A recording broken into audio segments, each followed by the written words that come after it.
How to start with our next guest?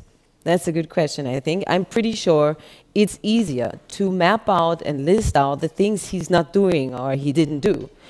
Our upcoming guest is the person who made all of this happen. In fact, the reason why we gathered with such a top list of inspiring entrepreneurs, leading personalities in economies, is he has them all on speed dial. So, and when Serguei Beloussov invites, like, who would say no? He's investing, building, growing, and leading companies all over the world. And now he's here. It's a great honor to present to you founder and chairman of the board of Schaffhausen Institute of Technology and multiple IT companies, including Acronis. Dr. Serguei Beloussov. Welcome on stage. Please, a big applause. Here's your clicker. Stage is yours. Thank you. So before I start my speech, I first of all wanted to thank Soren for his presentation. And I wanted to correct that it's not me who made it all possible, but it's really a team of people. And I carry this team apparently from the most important part of my upbringing, which is my alma mater. So the team started at sort of the first grade of my alma mater. Some of the people in these presentations are my classmates.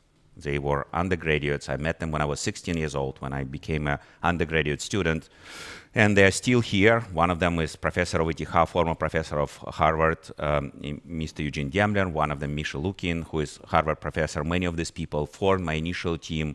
Soren is also part of our extended team. And so it's not me, but it's our team who made it possible. And I'm not the only person in the team, even though I look like one person.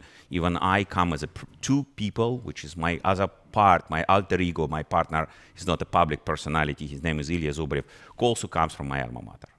The other thing which I wanted to stop on is that, what I've learned about Jacobs as a unique feature is that Jacobs is about diversity. And diversity is very important for Jacobs.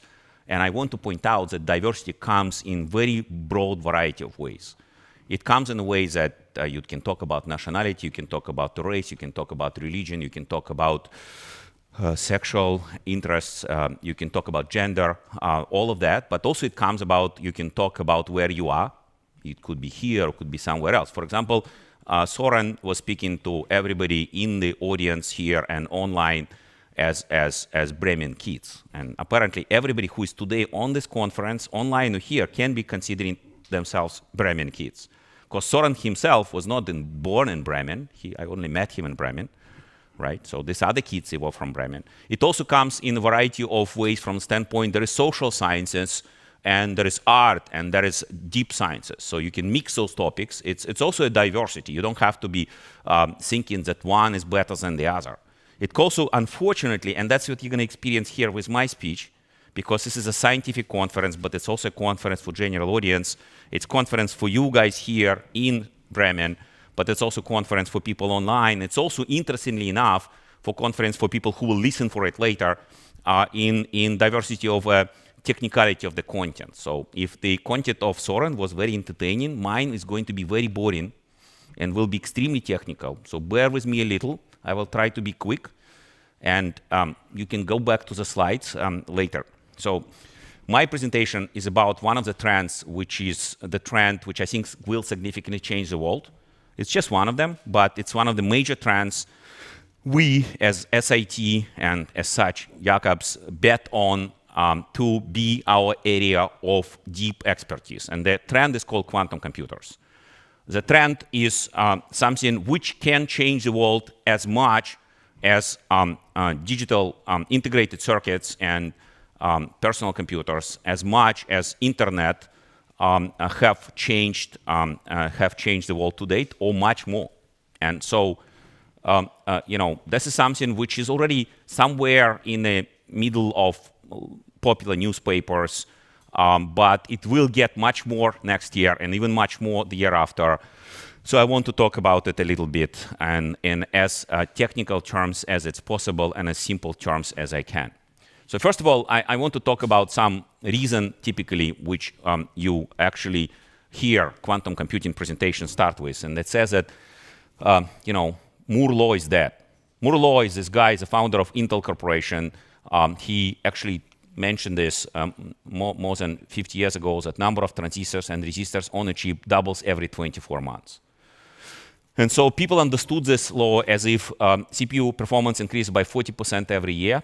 However, by 2012, a single core performance growth slowed to 30% only per year, and by now it might be even growing much slower, maybe even to 20%. And so typically people say, Moore's law is dead, we need new computers. That's why we need quantum computers. There's no other way going forward. We cannot go forward as a society, as an economy without computers, and so we have to get better computers, but Moore's law is not working anymore, and so there's not going to be better software, better services. Well, the reality is that Moore's law is alive and well, and so there will be much better computers, much better silicon computers. So first is about that.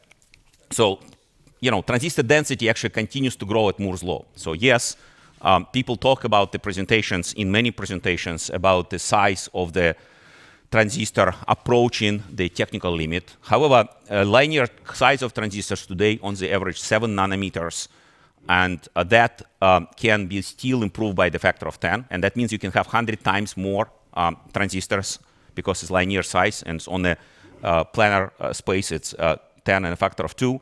Then the companies in silicon space, they can actually grow can get into 3D space, and so you can grow up to 100 levels, arguably, of transistors. So that is another 100 times. So that is 10,000 times, which is enough for 30 more years of Moore's law. And you know, Moore's law is now people in the technology industry, they all know about it, but in reality, 30 years ago, nobody knew about it so much because the technology industry wasn't so important.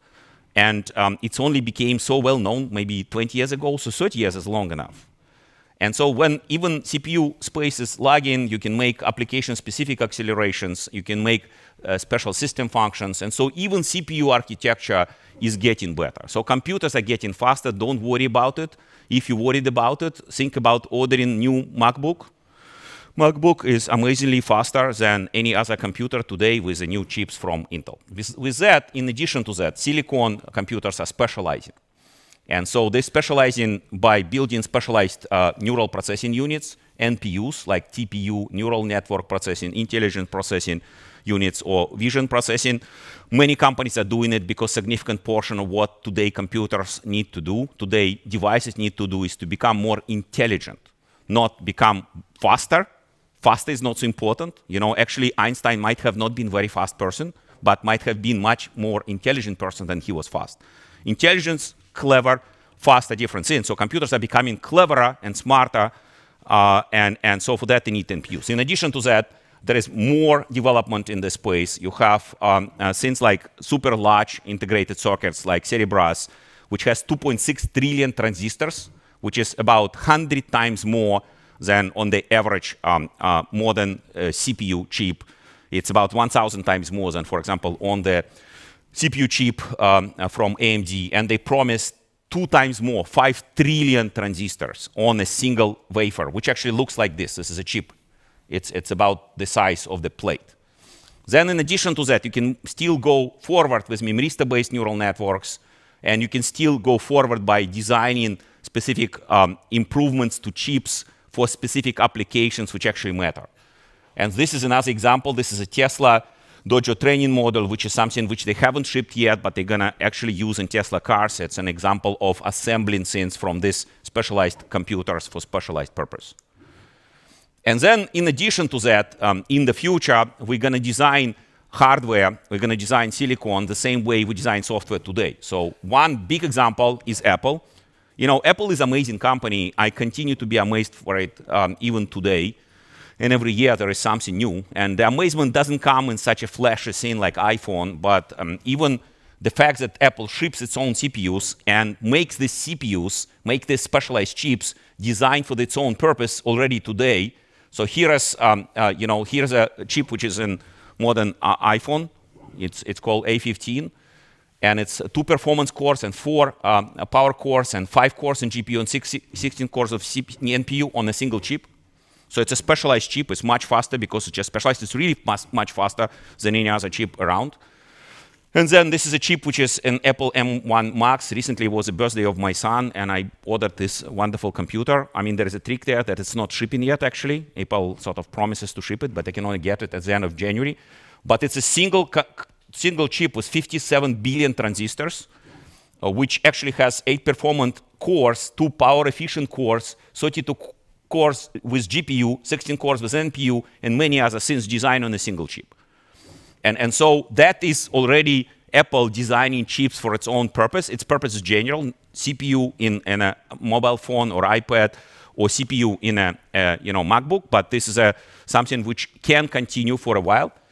In addition to that, the hardware is evolving into open architectures. So open architectures is where you can design the device, which could be as small as something you put in your ear, or could be as large as this room, which is specifically designed for a single purpose. And that is done by using open architecture and special software where you basically design CPU for your purpose. You know that on this particular room of hardware, you need to run, let's say, an application for the weather. An application for the weather requires certain type of different processing units, and you can actually design it in software. There are specialized companies which have specialized software for it, and specialized companies which provide specialized services for it. And there is, of course, TSMC in Taiwan, which can fabricate it today even with 2 nanometer size of the transistors. And in fact, they are the leader for the planar size of the transistor. And so that is possible because there is now open standard architecture in silicon. So yeah, Moore's law in silicon is not that, but even in case it would be that, there are still photonic computers which can yet be 10,000 times more power efficient and 100,000 times better than silicon computers in general. And so they are also digital computers, but they're based on photons, not electrons. And so there is very, very long way for the Moore's law, very long way for a Moore's law. And so then you would ask a question: why do we need quantum computers? Quantum computers are not digital computers. I'm not going to stop too much on the slides because I just don't want to waste too much of your time on too technical things. Well, this is 3 examples of very simple problems. One is a quantum many-body problem in physics, which is absolutely necessary problem to actually make a computational chemistry work, or material science, or computational life science work, or basically predicting any physics phenomenon. And this problem eventually cannot be solved on any computer which we will produce. Even in case we'll make a computer which is 1 billion times faster, not 10,000 times faster, not 1 million times faster, but 1 billion times faster. At some point, very quickly, with some number of bodies, you can't solve it. Then there are some number theory problems, like famous problem of factorization, which is a very basic problem. You have very large number, how to factorize it, or many other problems related to number theory problems. One of the most famous problems in mathematics I've learned as a process of trying to find better professors for SIT is ABC conjecture. And so in ABC conjecture, it's a complicated conjecture. There is a proof which is about 2,000 pages. And so nobody knows today if it's a correct proof or not correct proof. There is some small number of mathematicians which believe it's correct, some number other mathematicians which believe it's incorrect, but it's a number theory problem. You should be theoretically able to check it computationally. Apparently, computationally, you can only check it for very small numbers on a digital computers of today. In the future, 1 billion times larger numbers, but for mathematicians, 1 billion times larger is nothing. And so in order to solve these problems computationally for very, very large numbers, which even make sense in a common universe, you have to have quantum computers. And then machine intelligence and optimization. Machine intelligence is a special type of problem. In that problem, you're talking about very binary difference between something which is better and worse. The better machine intelligence makes a smarter device. Smarter. It's a device which is smarter, just like a better chess player. He simply wins every game against the other device which is stupider. And so with a quantum computer, you can make a device which is smarter, potentially smarter than human, or definitely smarter than any digital device. And so for that, there is this phenomenon of quantum computers, which appeared historically in this very simple way. So first, there was this person, Bennett, who was looking for a classical computing limits. So he was actually solving the same problem. He was thinking, when is going to be Moore's law stopped? And as a part of it, he was thinking, okay, there is Lindauer principle, and so what happens with a quantum system? And so he came with that question to Feynman in 1982, and that's where Feynman came up with this concept of a simulator of a many-body physical system, which is called quantum simulator in 1982. So we will celebrate 60 years since the moment this idea came up. And then by 1996, there was an article by Mr. Seth Lloyd, who is a professor at MIT, where he actually explains that you can actually simulate any physical system with quantum simulator. So any physical system can be simulated, which is a very significant result. If we can actually make a programmable quantum simulator, we can predict a lot of things in nature, which today we can only sort of guess. So this guy has a Nobel Prize. This guy doesn't have a Nobel Prize. I believe at some point he might. Watch if I made the right prediction. So then there is another big development, which eventually was done by Mr. Deutsch, who is professor of Oxford, who actually initially wrote his article in 1975, where he was trying to create a device which would prove which will provide some ability to argue about multiverse interpretation of quantum mechanics. Later, he has learned about the work of Feynman. He published another work where he proposed a universal quantum computer. Universal quantum computer is a programmable computer which can be used to do some algorithms. And this Mr. Guy Shor actually came up with error correction, so he have shown that you can scale a universal quantum computer to a very, very large number.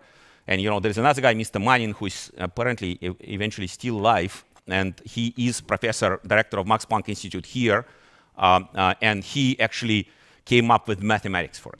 And I believe these two guys might also get Nobel Prize, and watch it. Both of them are considered. David definitely deserves it.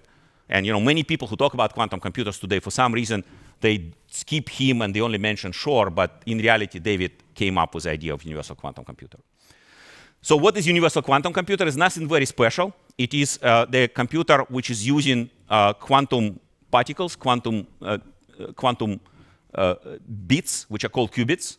And on these qubits, you can create a universal set of gates. And so very significant result in quantum computers was done by 1996 by Solvayev Kitaev, where they've shown that any set of quantum gates, any quantum algorithm, can be made on a complete set of quantum gates.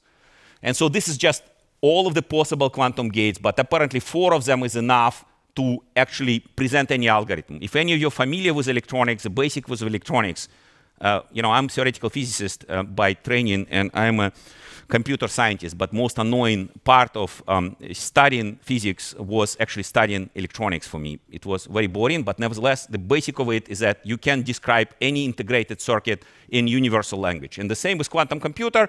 You can use C0, H, S, and T gates, which are described here, and they can be translated to gates which will be usable on certain hardware architecture. So the way how people who design this, imagine $5 trillion 5 trillion parts, thing. I believe I remember that somebody told me that Boeing 747 is a very complicated device to design. It has 100,000 parts, 100,000 and 5 trillion. Well, how do you describe a 5 trillion piece thing? Well, apparently you simplify it to a simple language. You can do the same with quantum computers. And so there is many companies which are doing many things in quantum computers. I just want to talk about the things which we believe are the most promising today. There are these 5 approaches: neutral atoms. You should remember this. This is my classmate, Misha Lukin. He's in Harvard. He has actually the leading group in quantum computers today, in my opinion. Trapped ions. I'm investor in IonQ, which is, we are investor in IonQ, which is a quantum computing company which is public on NASDAQ.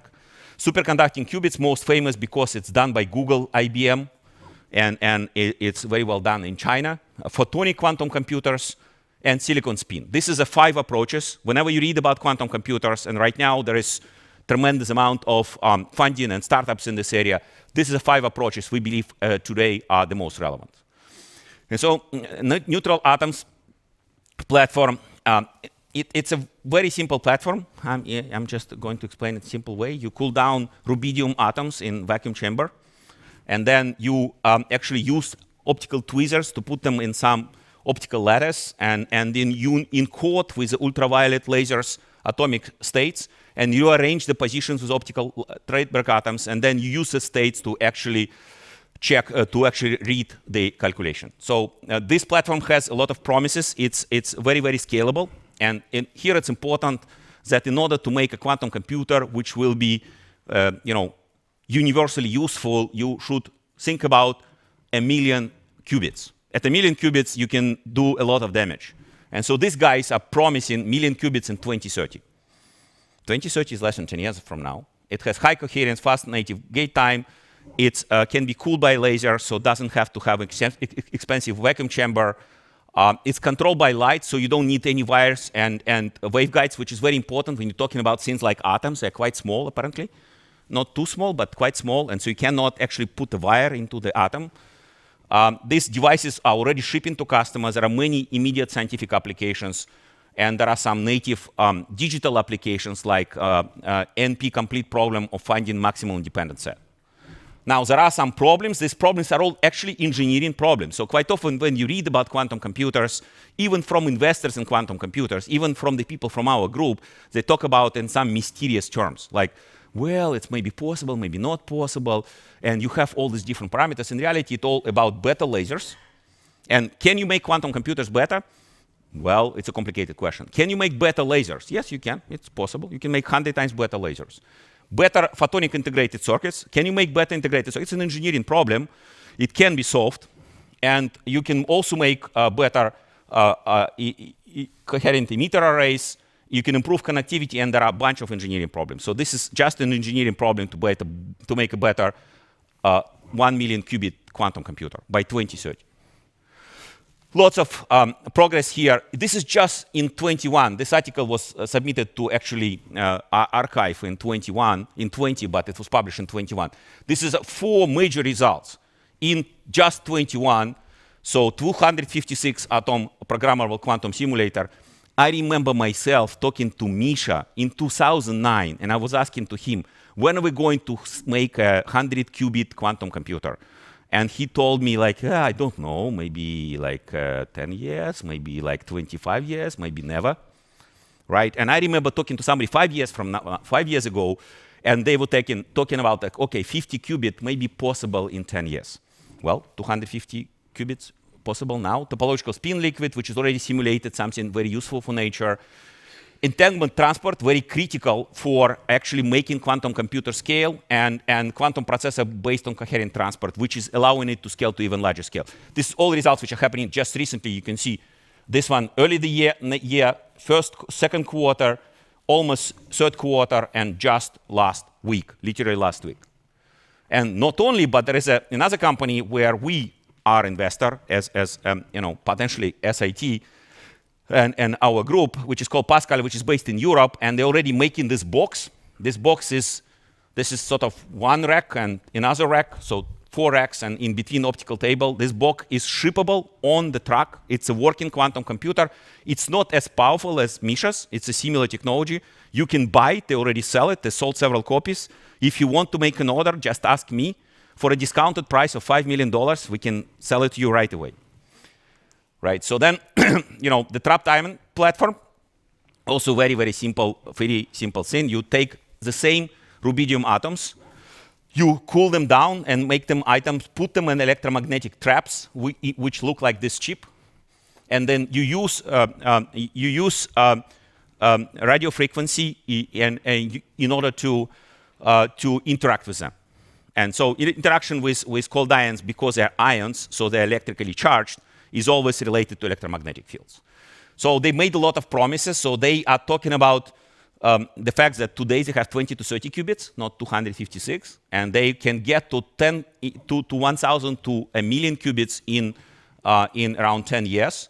They can have very high fidelity, so qubits almost without errors, and a bunch of other promises. They have a lot of challenges. And again, I'm not going to bore you all here and people online with these details, but feel free to ask questions and go back to it later. Again, most of these challenges are related to engineering. They need better materials for traps. They need better laser for operations. They need better interconnect. This is not a problem of some, can you make, time machine. I don't know. Maybe you can, possibly not. This is, however, engineering problems. And again, a lot of progress. Recently, there is a first fault-tolerant control error-corrected qubit, means a qubit which doesn't make any errors. So you can make a full logic on it. You can also make universal quantum processor with it. You have also ability to do something real, which is actually make simulation of nuclear magnetic resonance on trapped ions. And all of these are recent results. You have to point out that every time you talk about quantum computers, people talk about it in general, but the results are very recent. And I'll talk about this phenomenon in a moment. Not only, but this company actually went public with 2 billion valuation. At some point, the valuation reached 6 billion. And these two scientists, imagine that. I met them as a scientist, and they were talking about the fact that they have to limit themselves to 3-star hotels because they are working for the government-owned university. And they are actually made the first $1 billion, and they are founders, they are professors in Duke right now from this strange company, IonQ. I'm a happy shareholder as well, and we made some tens of millions. Unfortunately, we did not invest enough because we were listening to people who were doubting quantum computers too much. Then superconductive qubits, very simple device. You have a superconductor, in this case aluminum, which is cooled to a very, very low temperature. And you create Jefferson junction qubits on it. And then you manage them with, of course, electromagnetic field. And there is a lot of progress here. Promises are actually made by IBM and Google. And these guys are promising that they will get to, they are promising they are having a path to 1 million, but not saying when. And they're saying about the fact that there is going to be 1,000 qubits, which is a significant number by next year.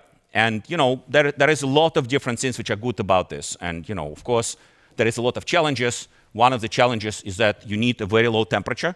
And for that, you need the certain isotope of helium, which is called helium-3. And there is not enough of helium-3 to make a proper quantum computer on this Earth.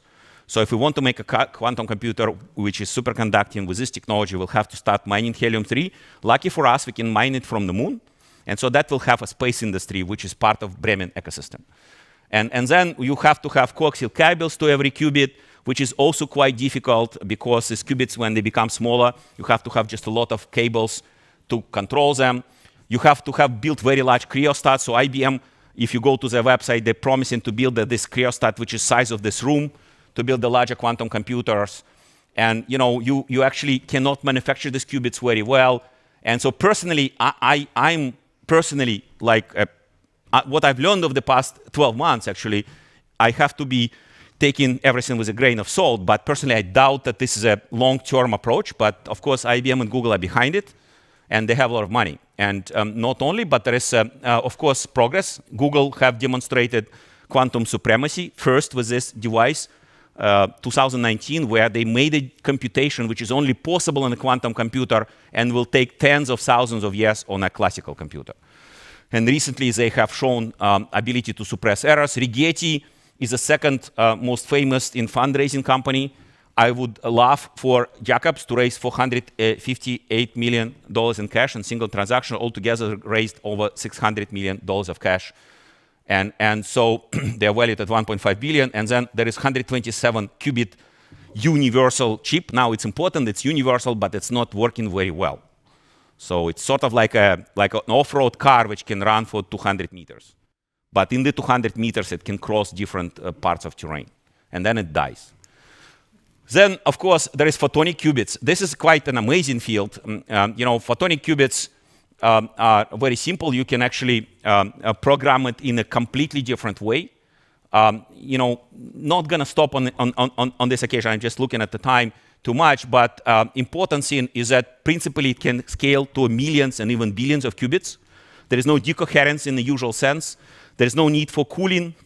There is many ways to encode quantum information. And you can actually use a lot of tools. You just have to know, and here's the challenge, is how to make a good 3-photon entangled sources. This is potentially a scientific problem, but again, there is this company, PSI Quantum, which might know how to solve it. You have to also make very large photonic chips. You have to also figure out how to deal with losses in the medium. Some of that is scientific, some of that is engineering. What is interesting is that some of what is needed to be done in this field is very synergetic with what needs to be done for optical computers. So optical computers with a trillion components, they on a chip, they need the same technology as a photonic quantum computers. And so, for example, I think if people invest in this field, if they fail, they can make just very fast optical computers, which has another advantage of being super power efficient. And so again, number of events in this field. The first event in March, Xanadu demonstrated the first actual programmable optical chip with significant number of components on it. This is always a problem. Modern optical chips, they have thousands of sort of components. Modern, as I mentioned, modern silicon chips, they have billions of components or trillions of components, so big difference. And then there was the same company raising $100 million from a very serious fund. Bessemer Venture Partners were actually investor in Parallels and was investor in the company which Soren was mentioning here. Parallels acquired Confix eventually, and so it's a fund which have multiple times told me that they do not invest in technology which is a prototype technology. So they do not invest in something which may not work as a device. So they would only invest in something which may work as a device, might be a useless device, but has to work. So it's important validation. More importantly, this wonderful company, PSI Quantum, raised money at $3 billion valuation. Quantum computing company, $3 billion valuation. You have to understand that 3 years ago, this field was almost entirely perceived to be totally scientific. And it's not quite completely clear what they do, but they are valued at $3 billion and they have 665 million. And again, that comes back to a question which we ask ourselves here at SIT and Jacobs: can you make money on science? And this is science. For sure, you can raise money on science. That's already proven. Then final candidate for quantum computers is silicon spin qubits. It's basically based on the same technology as standard silicon. And on the standard silicon, at a low temperature, you can achieve practically unlimited scalability. The promise here is that if you can make this work, we already have the technology to make $1 trillion qubits on a single chip. Now, there is a lot of challenges here, lots of challenges, and there is not much progress. Actually, nobody has demonstrated anything more than several qubits. But again, the promise is that once you get to be able to make this and solve these engineering challenges, such as better silicon, 2D connectivity or low enough temperatures, and so on and so forth, you can very quickly and eventually scale to $1 trillion qubits. The argument here for this type of companies is always that there is no other technology where there is a capability to make $1 trillion components on a single chip today. So with that, some progress here. So there is qubits made by advanced semiconductor. So just 1 or 2 qubits, single spin qubit, for example, there's 2 qubits. You can see dramatic difference. Some people have 2, some people have 20, some people have 100, some people have 300. And so, there is some other articles here as well. Again, all of them are very recent. Everything about quantum computers is recent. I have to tell you the story of how I got into technology business. It was completely accidental. I cannot go there too far, but I remember in 1995, I was visiting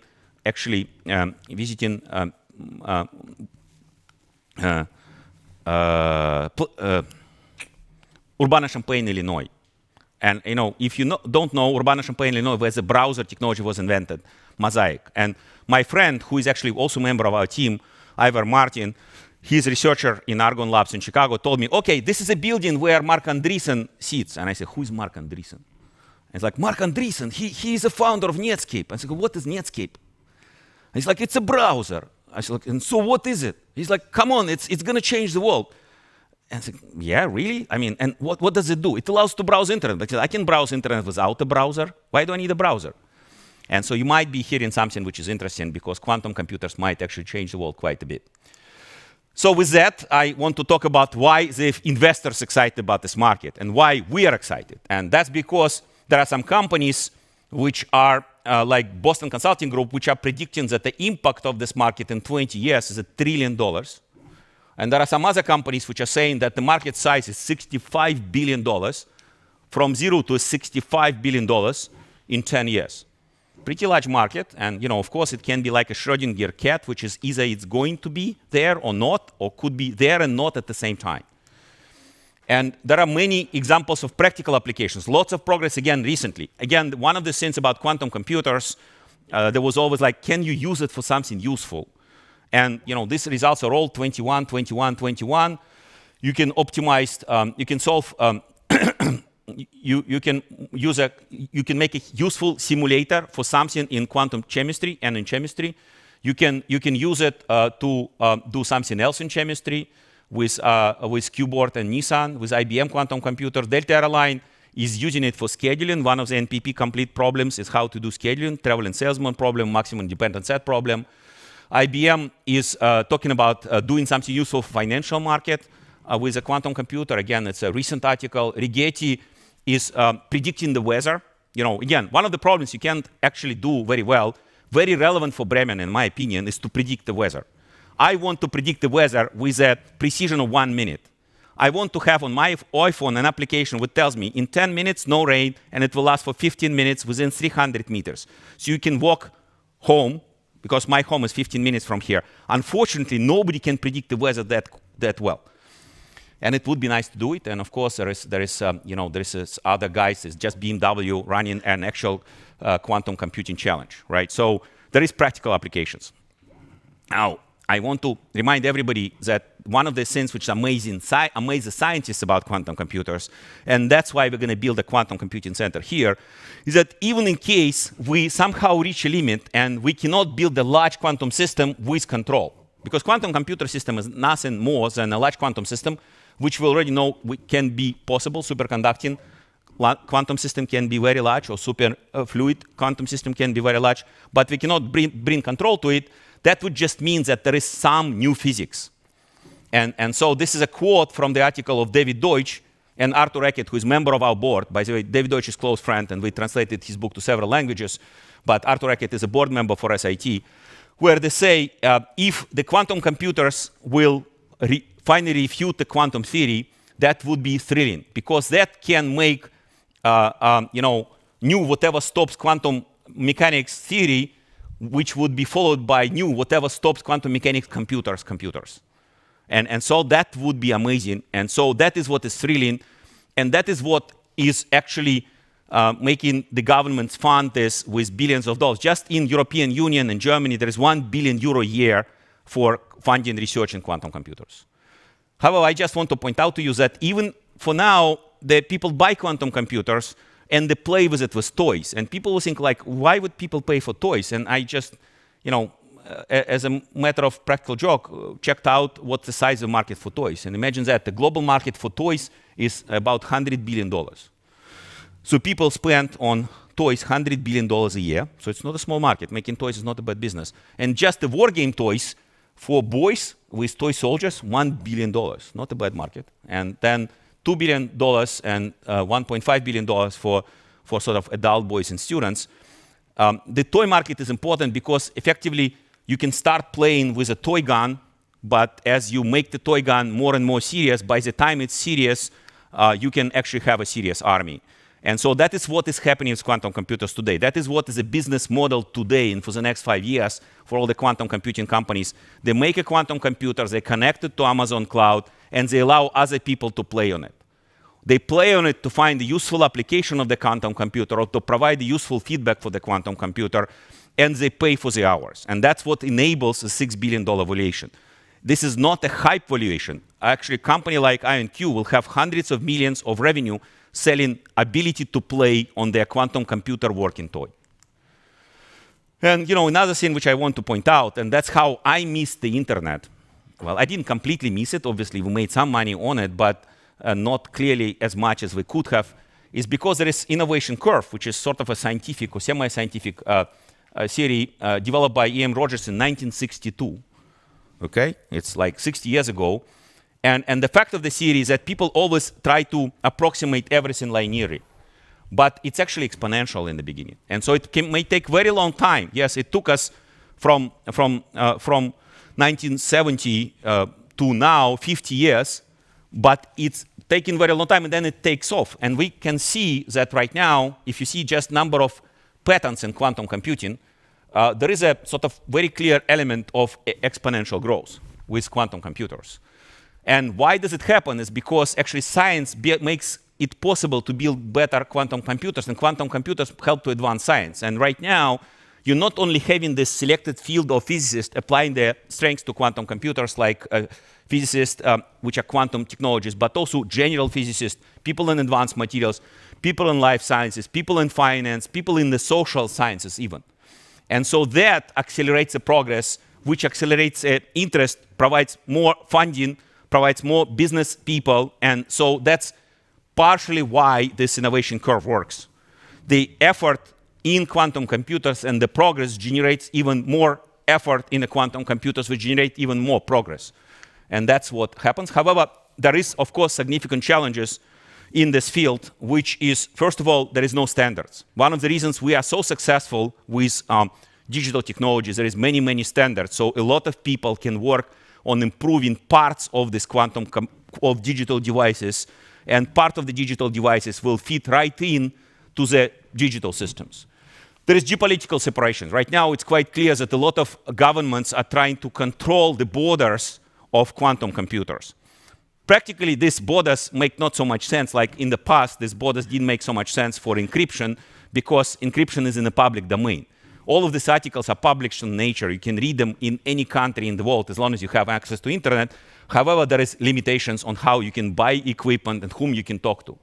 The efforts in the quantum computers are very fragmented. Why did digital technology change our world so much? You know, what has changed our world in the past 50 years more than digital technology? Nothing else, just digital technology. Digital technology enabled everything around us to be so much better. Whatever we would argue, we live much better than 70 years ago and 50 years ago. And one of the things which made it possible is Bell Labs, which was a single large company which had non-fragmented efforts on making digital technology, which invented transistor, integrated circuits, cellular communication, information theory, and many other things in one place. Now we have completely fragmented efforts. Lack of talent, not enough talent. The talent is needed everywhere, and this is actually an area where making a scientific experiment is easy, but making a high-scale computer is requiring a lot of people. Lack of killer app. Still, there is not a one single app which will be killer app. There is many, many candidates, but there is not a single something which we will use this for. I remember that I was doubting what is a killer app for internet. Personally, I remember, back even in 2001, I wasn't sure, especially when the internet was collapsing. Why is it so important to actually have internet and digital devices? And so, perhaps there is no need for a killer app. Perhaps just continuous improvements of this app, which we know about, is enough. And so then finally, there is this thing which is limited investment horizon. In European Union is 7 years. So for 7 years, we have 1 billion euro per year in European Union to fund quantum computers. In about 5 years, the big guys who are thinking about this funding, they will start thinking, should we extend it or should we not extend it? And at that point, if there is no progress, they might not extend it. And so, then we will have a winter in that field, just like we had a winter in machine intelligence, just like we had a winter with optical computers. It doesn't mean that this is not a promising field, but it's just the way it works. The same works for venture funds. All of them are excited, investing money. Venture funds has 10 years investment horizon. If there is no exits in 10 years, they will not invest more in the same area. And so we have 5 to 10 years to see progress. However, if we see progress in 5 years, that could be life changer. And that's one of the bets we're going to make in SIT. Now, I just want to point out to you that there is some interesting, consequence.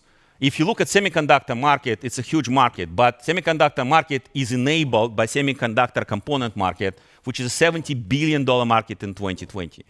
And it makes this all very strange systems: oxidation system, epitaxial system, diffusion system, ion implantation equipment, physical vapor deposition system, chemical vapor deposition system, photolithography equipment, fission materials. And now, if you think about materials, human being has probably twice as little elements than silicon. Silicon, which we use today in this device, is not really a silicon which you can see anywhere in nature. It's very much an artificially made device. And just one machine in the silicon industry, which is $150 million machine, which takes 40 shipping containers, which is made by SML with market cap $300 billion. This is one very technical machine, which is just made for us to be able to search Google or to, post something on the Facebook eventually, because it allows us to make better CPUs.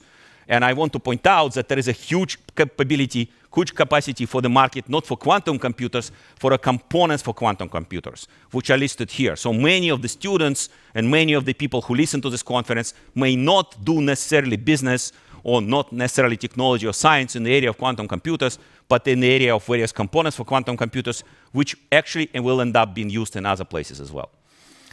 And so with that, I want to finish with the fact that new physics plus new computers means new business. So new computers, new materials, which requires new physics, new chemistry, and many new other things. Requires new hardware. So computer hardware, new hardware is a sort of, now we see resurgence of the interest in making hardware. It requires new software to build computers, to run on them, to run them. It requires new applications, including applications in political science, imagine that or not, in life science, for sure, in chemistry, in physics, in finance. And so that enables a huge opportunity to create new businesses. So today, global economy is $70 trillion. Under some scenario, several $1 trillion of this economy in 10 years is enabled by quantum computers. And so for that, one of the trends why we decided to build SIT knowledge and business through science ecosystem, I want to remind that just like this event, what we do in SIT is completely hybrid. This is a picture of our possible campus in Schaffhausen. The main core of SIT is SIT Jacobs University, which is non-profit, which is now with Jacobs in the play, we adjusted to computers, physics, life sciences, business, and soft and social sciences, all done through science, interdisciplinary approach, leadership, and entrepreneurship. That is our differentiation. And that is enabled by an enabling for-profit part, which is 3 software businesses, which I will stop about for a short while: SIT Autonomous, SIT Rollers, SIT Alimira, and 4 services businesses: SIT Academy, SIT Capital, SIT Start Garden, SIT Business Services. And that would be over 100 million founding investment, probably more over the next years. And we intend to reach over $1.5 billion in revenue. People always ask me, okay, so why you do this? It's a charity project. This is not a charity project. We're doing this, and this is an important part to achieve that. SIT non-profit university is non-profit, and it's for community and for society, but it also enables us to do this. And this is our actual final focus numbers. With that, I wanted to stop on 3 software projects which we do in SIT. One of them is SIT Autonomous, which is machine intelligence for humans and machines, where we specifically focus on autonomous racing, on autonomous machines in general, making machines autonomous. Right now, people, when think about autonomous machines, they typically think about Tesla running autonomously on the street. In reality, autonomous machines consist of a lot of different parts: agriculture machines, flying machines, underwater machines, building management machines, machines which can, for example, make a video of this conference, and then machine intelligence for sports, where we provide computer vision and machine intelligence software for these leading sport teams. And so this is part of SIT, but now, of course, it's becoming also part of Jacobs that we do this conference here. Then another exciting project is machine intelligence platform for science and research. So that is a platform. We believe in the future, today you cannot do any science without computers. In the future, you will not be able to do any science without machine intelligence. And so for that, we're building this SIT Rollers, which is basically multi-platform, multi-cloud, multi-deployment method system. Actually, not so much different from Confix, which was mentioned here by Soren. Confix is Rollers, but for web hosting. Rollers is Confix, but for machine intelligence. You always do what you know how to do, so you never run very far from your roots. And so we're just making Confix for machine intelligence with Confix and parallels for machine intelligence with Rollers.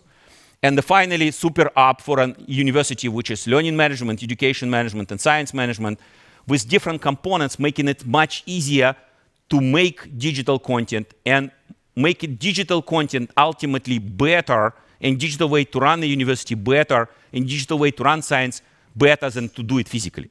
So today we think about, like, can we do a conference better hybrid or in person? And many people think in person is better, I can talk to people. And people think about, can you make a lecture better hybrid or in person? We believe you can make a hybrid lecture or online lecture interactive, active, and better, and ultimately better way to learn than physical lecture. And that's the target with Alimira, and also the target to manage universities better. And you know, our goal, it's very simple, is we make this software for ourselves. So we're going to use in Jacobs all of that. All of that will be used in Jacobs. Because Jacobs is a small place, and it will continue to be a relatively small place in comparison to the global university ecosystem. So imagine in 10 years, we have 300 services, which is coming, let's say, 50 from here, 100 from here, and 150 from here. Products and services will be all used by Jacobs and SIT University, and we will sell all of them to all other universities, Harvard, Oxford, Cambridge, Carnegie Mellon, National University of Singapore, but those guys will probably not use everything we make. And so with that, I want to finish. I just want to call everybody for action to participate in our events. I think it's also good to become our faculty. I think we will, and it will be clear, provide a complete unique experience for any professor or any researcher because of the way we are focused on science and on interdisciplinary entrepreneurship and leadership. I think it's also good to be our student. And this is a goal for what we want from our students. We want them to become as famous as Alan Turing, who got, of course, the machine intelligence and computing industry very much started. And now we have a Turing Award, so he's very special here.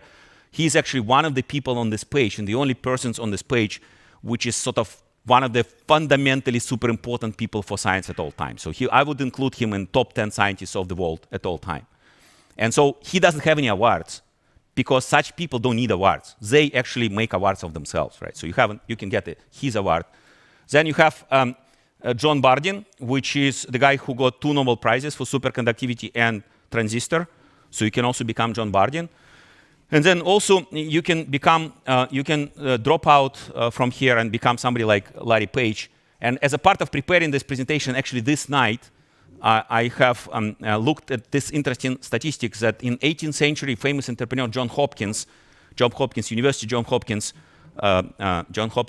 Hospital, he did not go to high school, okay? So he didn't go to high school. Then Andrew Carnegie never went to college, but he founded Carnegie Mellon. And this guy founded Johns Hopkins University. Now, Bill Gates in 1970s dropped out, but he dropped out of Harvard. So do join Jacobs and drop out of here. That's a good idea. Don't drop out of some other place, like, whatever.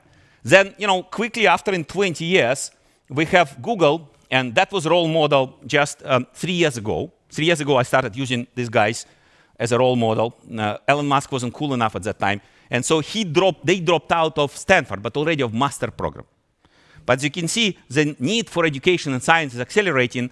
So the role model of 2000, Elon Musk, dropped out of Stanford as well. So choose a place to drop out of. Like, why to go to education, find a place, but he dropped out of Stanford PhD. So really, it's necessary to get a good education, to do a good science, to do a good business. And that's what I wanted to talk about. Thank you very much.